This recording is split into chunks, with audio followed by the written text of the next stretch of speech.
Assalamualaikum warahmatullahi wabarakatuh. Kembali lagi ke Tanya PAPKC. Teman-teman, sahabat-sahabat Tanya PAPKC, banyak sekali dari sahabat-sahabat yang bertanya melalui kanal media sosial kami, baik melalui YouTube, Facebook,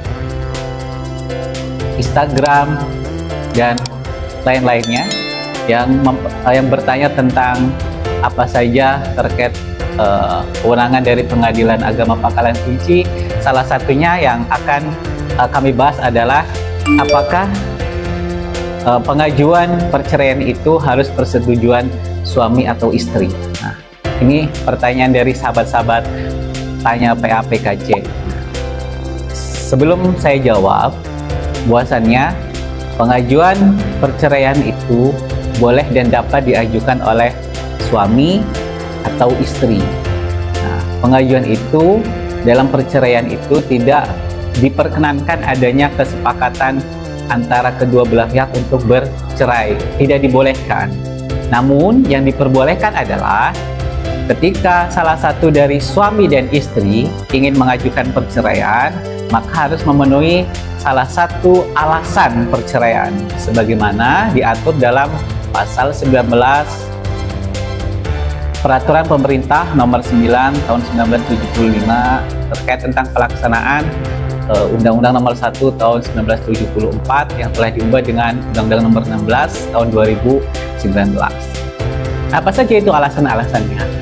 Yang pertama, salah satu dari suami atau istri itu melakukan perzinahan, mabuk, dan pemadat, dan sejenisnya. Jika ada alasan itu, boleh diajukan di Pengadilan Agama Pangkalan Kerinci. Yang kedua, salah satu dari suami atau istri ini meninggalkan salah satunya, atau suami meninggalkan istrinya, atau istri meninggal suaminya selama 2 tahun lamanya tanpa alasan yang jelas, tanpa izin yang jelas dia kemana. Jadi dia meninggalkan tanpa alasan yang diperkenankan, nah, maka suami dan istri yang merasa dirugikan boleh mengajukan perceraian di Pengadilan Agama Pangkalan Kerinci.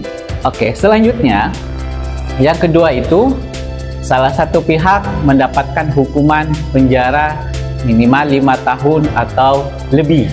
Nah, jika dari salah satu pihak suami atau istri mendapatkan hukuman penjara selama 5 tahun atau lebih, nah, maka salah satu boleh mengajukan perceraian di Pengadilan Agama.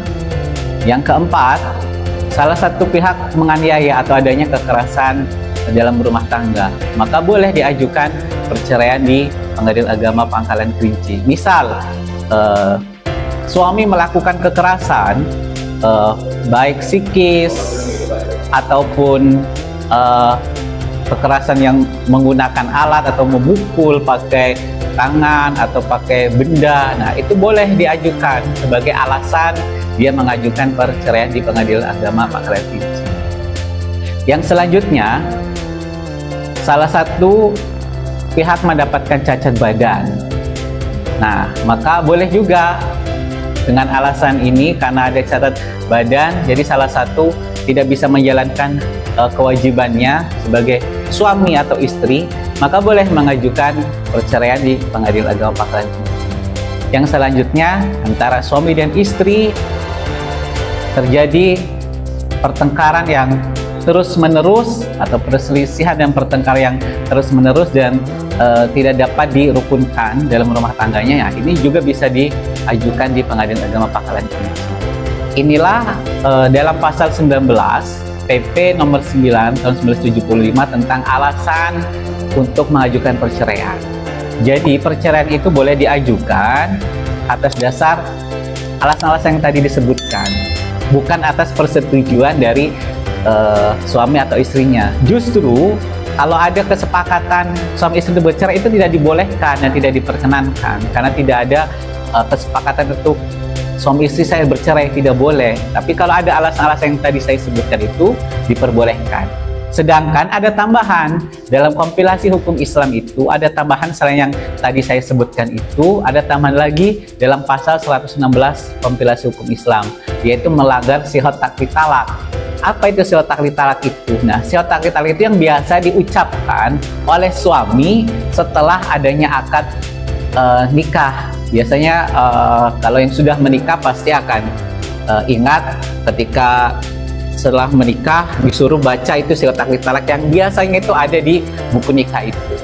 Nah, ketika melanggar sihhat taklid talak itu boleh diajukan perceraian di Pengadilan Agama Pangkalan Pinci. Dan yang terakhir, salah satu dari suami atau istri itu murtad atau peralihan agama yang menyebabkan hubungan dalam rumah tangga itu tidak harmonis. Itu pun boleh diajukan sebagai alasan perceraian di Pengadilan Agama Pangkalan Pinci. Jadi, sobat dan sahabat tanya PAPKC, itulah yang diperbolehkan dari sobat atau sahabat tanya PAPKC itu untuk mengajukan perceraian di Pengadilan Agama Pangkalan Pinci. Bukan persetujuan, tapi harus ada alasan-alasan yang saya sebutkan tadi di atas. Terima kasih, semoga jawaban ini bisa berkenan dan diterima oleh sobat yang bertanya. Jika belum jelas dan ada pertanyaan lebih lanjut, silakan bisa menulis di bawah kolom komentar ini pertanyaan atau hal-hal yang lainnya terkait tentang perceraian ataupun yang merupakan kewenangan dari Pengadilan Agama Pangkalan Pinci. Itu sekian dari saya, semoga bermanfaat untuk kita semua. Assalamualaikum warahmatullahi wabarakatuh. See you.